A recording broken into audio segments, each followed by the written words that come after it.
మావయ్య, మన ఊళ్ళో పంప చెట్టు పక్కన నేనొక మందార చెట్టు నాటాను, అది పెరిగిందా?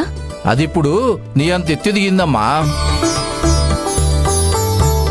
మరి నేను గుళ్ళో వేప మొక్క ఒకటి నాటాను, అదెలా ఉంది? అది కూడా చాలా చక్కగా పెరిగిందమ్మా.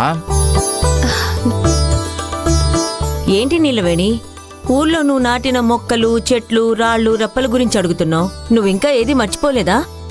అవెలా మర్చిపోతాం అత్తా? నేను ఏది మర్చిపోలేదు, అన్నీ నా మనసులోనే ఉన్నాయి. ఇదిగోండి, ఈ చింతకాయ పచ్చడి తినండి, చాలా బాగుంది.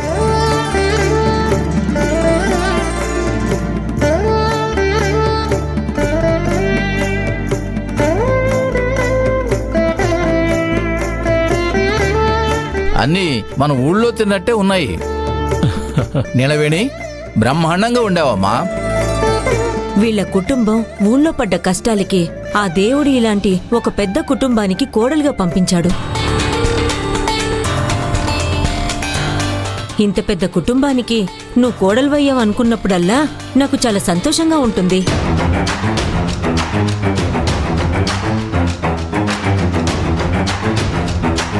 ఈ విషయంలో నిన్ను కాదు, అక్కని పొగడాలి. వాళ్ల తోటమాలి కూతురని కూడా చూడకుండా పెద్ద మనసుతో నిన్ను వాళ్ల కోడలిగా అంగీకరించడం అంటే చాలా గొప్ప విషయం.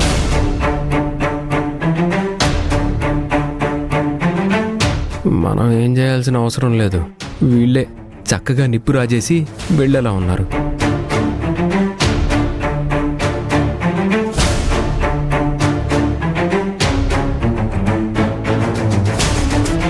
అన్నయ్య, ఒకసారి ఇలా రండి, ఒక్క నిమిషం ఇలా రండి. రండి రండి. ఎందుకు పిలిచావమ్మా ఇప్పుడు నన్ను? అన్నయ్య, కొంచెం మీరే అన్నీ వడ్డించండి. మీ ఊరుళ్ళు వస్తున్నారని నువ్వు ఎంతో ఇష్టంగా అన్నీ వండి పెట్టావు.